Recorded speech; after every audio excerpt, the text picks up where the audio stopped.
A 16-year-old from Spanish Town in Jamaica earns 14 CXC subjects, including 12 with the best grade possible. He did it during the COVID-19 pandemic, which killed millions and plunged education systems into chaos around the world. I'm very proud. I'm very happy for myself that I performed so well. There were a lot of challenges that I had to face throughout the way, but we got it, and that's something I'm very happy about. Now the details. His surname, Dunwell, perhaps says it all. Dshawan Dunwell, who lives on the outskirts of Spanish Town in St Catherine, is no ordinary 16-year-old. Dshawan have been doing well, extremely well from day one. He just completed 5th form at St Jago High School, and already he has amassed a total of 14 subjects from the Caribbean Examination Council, CXC. Putting the icing on the proverbial cake, Dshawan got the best grade possible, grade 1, in a whopping 12 of the 14 subjects. I'm very proud. I'm very happy for myself that I performed so well. There were a lot of challenges that I had to face throughout the way, but we got it, and that's something I'm very happy about. Dshawan attained the subjects in 2 sittings, 2021 and 2022.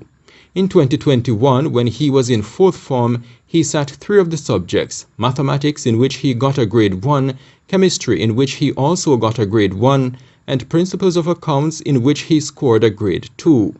This year, Dshawan attained a total of 8 CXC subjects at the CSEC level, and he got all grade 1s. He also did 3 at the CAPE level and earned 2 grade 1s and a grade 2. That overall performance may be surprising to many, but not to the young scholar's parents and teachers. I am really elated based upon his results, and it's really no surprise from what we knew from he was actually in preschool. We saw that ability in him, and we knew from then that he, is going to do well, and as such, he did well. Dshawan has been an academic powerhouse long before he started St Jago High. He was the top performer at St Catherine Prep, from which he graduated with a 97% average in the then Grade 6 Achievement Test, GSAT. Dshawan, who is also a graduate of GEMGLO's kindergarten, intends to further his studies in the 6th form program at St Jago High. Among the factors that made Dshawan's academic feat even more special is the time frame within which he did it. It was done during the ravages of the COVID-19 pandemic, which threw school systems into chaos and prestigious examination bodies into confusion. The academic wizard told the Beacon that online classrooms, which replaced face-to-face classes in the heights of the pandemic, were his biggest challenge.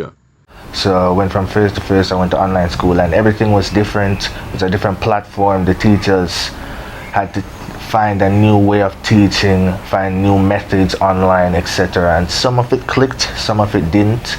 I definitely had to do more self-teaching because I definitely felt that for some teachers, the quality of teaching wasn't necessarily the same that it would be face-to-face. I think they were a little more uncomfortable over this platform, so it was a little harder for them to do their best. So I definitely had to put some more work on myself to do this well. The pandemic time was a time that none of us knew how we're going to, rally through it. But we eventually. But again, kudos to my wife here because she found a way through, and he himself,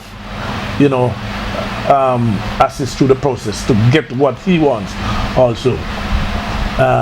So it was rough, but we got it. We get it done. It is true because he was out of school from 3rd form. The pandemic knocked when he was in 3rd form. So off of his 3rd form, all of his 4th form was home, and some of his 5th form. I think he went back to school in January before the exam. So most of his time was home, and then when he started back face-to-face in January, it was even worse now because then he have to go to school, and when he reach home, he's so tired. Then he have the CAPE classes them to attend, and that take a toll of him, but God carry us through. Determination. Indeed. As it is always said, it is 99% of perspiration and 1% of inspiration that we can carry through. So there's times when, I mean, it's hard, and that says perspiration. Work hard and make life easy later on, and that's what we did, you know. Have him work hard for him to have it easy later on, you know what I mean? Dshawan attributed his academic success to his strong support system comprising parents, teachers, and friends. And of course, he earned the dividends of being disciplined, hardworking, and strategic in studying. My advice would be study with breaks. So what I would do, I would study for an hour and have a 20-minute break every hour. So you would do 1 hour of work and you'd get that workflow, and then you would have some time for yourself, and then you would go and continue that. So this helps you to study for a long period of time. And some other advice I'd use is watch a lot of YouTube videos. Those really help. Sometimes, you know, maybe you weren't at class or you didn't understand what your teacher was saying and they're not that easily accessible. You can use a YouTube video or something like that to help you teach, help you understand and help you learn the topic. I use a lot of textbooks too. Those are really clear and decisive in their wording of everything that you're learning.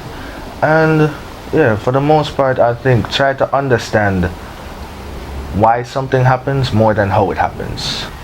Every single day I try to get a subject in or something like that. Every single day I try to work on something. So I think it was easier for me because I didn't just cram everything in a short period of time. I was working it out over a long period of time. So it was easier for me to handle all these subjects. And by the time CXC came around, I felt prepared. It's not one person into it. It's parent, teacher, and child. So therefore, you cannot go in with just a one-man thing. It's not a one-person thing. It's everybody involved. So it's the involvement of everybody, and it's how you work with them, and then you will get the result what you want. Sometimes you have to push them real hard. Sometimes the Dshawan is upset with me, but that's how it have to work. When I say this, that's what I mean. And I must commend my wife here, that she spent most of the time with him. And as she says earlier on, that at times you not want to just divert, but my wife says no, this is how it's gonna be, and this is how I want it to be, and explain the reason why, you know. And as such, you know, she get what she wants from her. So I must commend her for spending that multiple time with him while I go to work. I play basketball. That helps me de-stress a lot. I love that sport.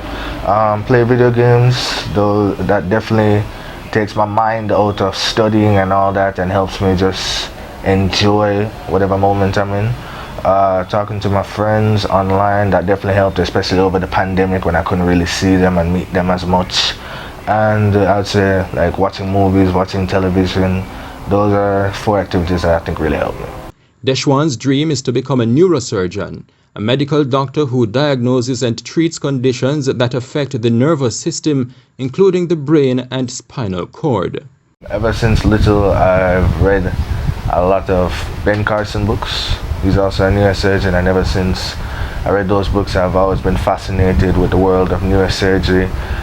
And I like the human body. I like especially biology. That's one of my favorite subjects. So I think I really love that subject. I really love that profession. Dshawan prefers to study abroad, but the youngster's plan is to live and work in his native land. He is of the view that there are enough opportunities here for him. I think I can definitely be successful in Jamaica. I don't think that'll be much of a problem for me. I really feel like there's much of a difference between abroad and Jamaica, at least to me. In Spanish Town, St. Catherine, this is the Jamaica Beacon.